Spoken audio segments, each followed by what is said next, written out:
Convido o pastor Érico para ajudar aqui também, segurando a água.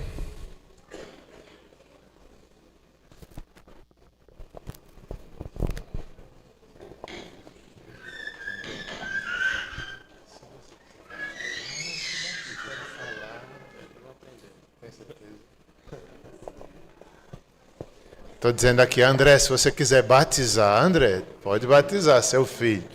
Ele está dizendo que não quer não, viu? Eu disse, estou aqui aprendendo, não foi, André?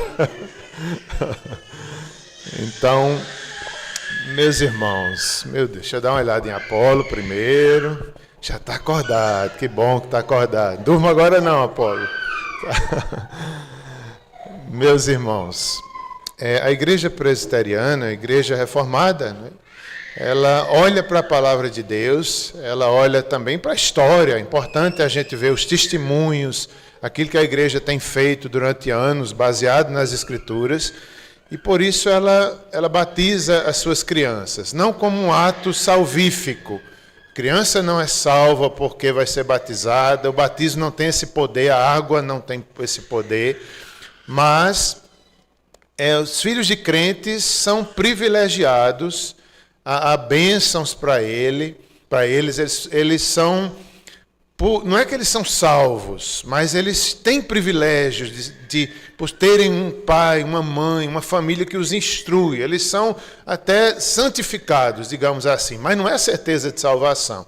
Os pais devem instruí-los, ensiná-los, trazê-los à igreja, ensiná-los em casa, todo instante, a palavra de Deus. Então, já no Antigo Testamento, através da circuncisão, os meninos, eles participavam ali como ato de entrada na família de Deus, né? O pai representava toda a família, certamente, mas os meninos, eles tinham essa questão pública da circuncisão. Hoje em dia, o batismo representa tudo isso, e a circuncisão maior, que é a circuncisão no coração, que mediante a pregação do Evangelho, o ensino dos pais, um dia certamente Apolo crerá, fará sentido para ele o Evangelho, e quando ele crescer, ele poderá fazer a pública profissão de fé. Tem alguns versículos que a igreja presbiteriana são base também para o batismo. Então, Mateus 19:14, Jesus disse, deixem que as crianças venham a mim, e não as impeçam, pois o reino de Deus pertence a tais como estes, mostrando que Jesus incluiu ali, já no seu reino, as crianças também. Os discípulos queriam afastá-las, né, como era comum alguns daquela época, que não incluíam as crianças nem no culto, mas Jesus não, Jesus incluiu até no seu reino. Atos 2, 38 e 39, depois ali do Pentecostes, Pedro se levanta, explica e respondeu-lhes, arrependei-vos e cada um de vós seja batizado em nome de Jesus Cristo para a remissão dos pecados e recebereis o dom do Espírito Santo, pois a promessa é para vós, para vossos filhos e para quantos o Senhor nosso Deus chamar. Então, o maior presente que nós desejamos, certamente os pais, para Apolo é o Espírito Santo, né? Que ele tenha o Espírito Santo na vida dele. E ele poderá receber o dom do Espírito Santo, porque é uma promessa para todos os crentes, seus filhos e todos quanto o Senhor chamar. Que Deus chame Apolo, não é, rapaz? Que coisa linda. Deus te chame, certamente já te escolheu antes da fundação do mundo. É um chamado eficaz. Atos 16:15, e depois de ser batizada, ela e toda a sua casa rogou-nos, dizendo, se julgaste que sou fiel ao Senhor, entra em minha casa e hospedai-vos. Então, Lídia foi batizada, ela creu, e toda a sua família também creu e foi batizada. Sendo assim, quero ler ainda o artigo 11 dos documentos da nossa igreja, quanto a batismo de crianças. Os membros da Igreja Presbiteriana do Brasil devem apresentar seus filhos para o batismo, não devendo negligenciar essa ordenança. Então, há uma instrução, não é uma obrigação, mas que os pais batizem, o mais rápido possível, que batizem seus filhos. Então, Apolo, 2 meses, né? Já pode ser batizado, ou antes mesmo disso. Os pais devem ser cuidadosos, não é obrigatório, mas devem ser cuidadosos. A igreja instrui quanto a isso. No ato do batismo, os pais assumirão a responsabilidade de dar aos filhos instrução que puderem e zelar pela sua boa formação espiritual, bem como fazê-los conhecer a Bíblia e a doutrina presbiteriana, como está expressa nos símbolos de fé. Então, é um compromisso dos pais, né? De ensinar, de instruir, primeiramente com a palavra, com a Bíblia, depois também com os livros, catecismos, símbolos de fé da igreja. Então, é uma responsabilidade de Maria, de André, fazerem isso até que eles tenham idade suficiente para decidirem. A criança será apresentada por seus pais ou por um deles. No caso, hoje aqui, vemos o pai e mãe fazendo isso, consagrando, é uma consagração ao Senhor. Mas pode ser só o pai ou só a mãe, desde que um dos dois sejam membros da igreja. No impedimento do outro, com declaração formal de que deseja consagrá-la pelo batismo. Aqui também, logo abaixo, vai ser incluído, né, quando os pais não podem, os pais biológicos não podem, os adotivos, os tutores, outras pessoas crentes responsáveis pela criação também podem trazer a criança ao batismo. É isso. Tem mais um versículo que está em Mateus 28, um texto que nós já lemos hoje. Eu queria aplicar a vocês. Mateus 28, versos 6 a 8. É aquela questão, André e Maria, mais para vocês essa aplicação aqui.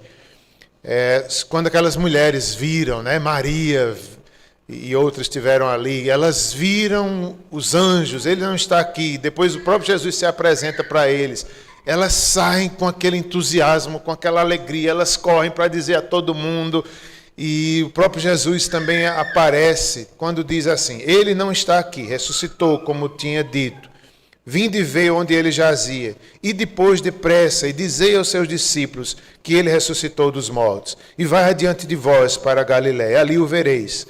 É como vos digo. E retirando-se elas apressadamente do sepulcro, tomadas de medo e grande alegria, correram a anunciá-lo aos discípulos. Uma atitude comum de quando a gente se encontra com Cristo é essa, a gente fica empolgado. Elas tiveram medo e alegria. Eu acho que os pais sentem um pouco disso, né, na hora de apresentar. Um medo, talvez um temor da vida, de tantas coisas, ao mesmo tempo a alegria, saber que não há caminho mais seguro do que o Evangelho, do que a ressurreição, do que instruir os filhos no caminho da fé. Então, é isso que eu quero dizer, que vocês tenham essa atitude, vocês conhecem o Evangelho, não se cansem de investir, de ensinar exaustivamente, de trazê-los à igreja, vale a pena, vale a pena. Vocês não percam esse entusiasmo de ensinar, de instruir, de inculcar nos filhos de vocês esse Evangelho que vocês creram, porque vocês conhecem a Deus, vocês conhecem o Evangelho. Então, defendam. Às vezes os pais parecem insistentes demais, né? Ensina demais para os filhos, a infância toda, repetindo o mesmo Evangelho. Mas por quê? Porque Deus nos deu essa tarefa. Nós cremos, nós temos visto Jesus e não podemos nos calar, principalmente começando dentro da nossa casa. A gente não pode deixar que vocês não percam esse entusiasmo até a maturidade deles. Vocês façam isso a infância inteira. Continue fazendo com Rutinha e com Apolo também. Sendo assim, André e Maria, vocês querem consagrar vossos filhos, vosso filho Apolo ao Senhor, voluntariamente? Vocês mesmos creem no Evangelho, reconhecem que são pecadores, salvos pela graça, mediante o amor de Deus demonstrado em seu Filho, pela obediência do Filho também. Vocês creem nessa mensagem e desejam passar para vossos filhos. Então, que vocês sejam submissos às autoridades da Igreja Presbiteriana do Brasil, enquanto estes forem fiéis às Sagradas Escrituras. Vamos batizá-lo.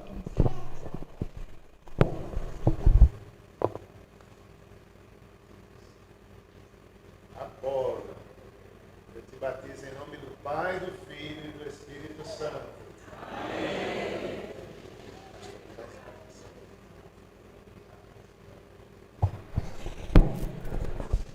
Depois pode chamar a família, se quiser. Amém.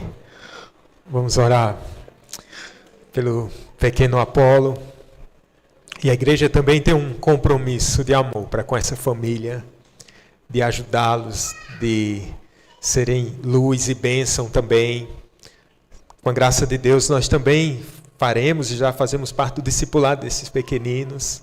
E é o nosso compromisso aqui, enquanto liderança da igreja, compromisso dos nossos queridos de ajudarem vocês nessa labuta que é preciosa e que a alegria da salvação dos nossos filhos é a nossa alegria e que nessa caminhada possamos nos ajudar uns aos outros. Amém. Senhor, muito obrigado, Pai, por esse filho da aliança. Obrigado pela vida de Apolo, a quem o Senhor já ama desde antes da fundação do mundo. Deus, obrigado, Pai, porque o teu grande amor é manifestado entre nós por meio desse símbolo precioso. Pai, nós rogamos a Ti a Tua bênção sobre esta família. Abençoa André como sacerdote do lar. Instrui ele, abençoa, dê sempre um coração piedoso, Pai. Dá também um coração piedoso a Maria Eduarda nesse discipulado dos seus filhos, Pai. Que não na força deles, mas na força do Senhor. Que em fé eles possam instruir, inculcar na mente, no coração destes pequeninos, especialmente agora de Apolo, Pai, as verdades preciosas do Evangelho. Age, ó Espírito Santo de Deus, consagra, ó Deus, essa criança em teus caminhos, cuida, Senhor, e desde já, Senhor, age para alcançar o coração de Apolo, Pai, em nome de Jesus, por meio da tua palavra que é viva, por meio, Senhor, do bom testemunho de seus pais, por meio, ó Pai, da instrumentalidade da tua igreja, mas sabemos que nenhuma dessas ações, nenhum esforço humano terá êxito se o teu Espírito não for agindo, Pai, se o teu Espírito não estiver à frente. Por isso rogamos, vem Espírito Santo e faz, Senhor, e sela esse coração, e no tempo oportuno Apolo, com seu próprio entendimento, possa dizer: eu creio no Senhor Jesus. Essa é a nossa oração, Pai, em nome de Jesus, o teu Filho. Amém. Amém. Quero convidar os parentes, a igreja, crianças. Cadê os pequeninos? Venham, crianças, vamos dar um mini abraço em Apolo. Os parentes podem vir aqui também cumprimentar o querido Apolo e sua família. Samuel, as honras de Samuel. Por favor, Samuel. Isso.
Convida as crianças do departamento infantil que vão cantar nesse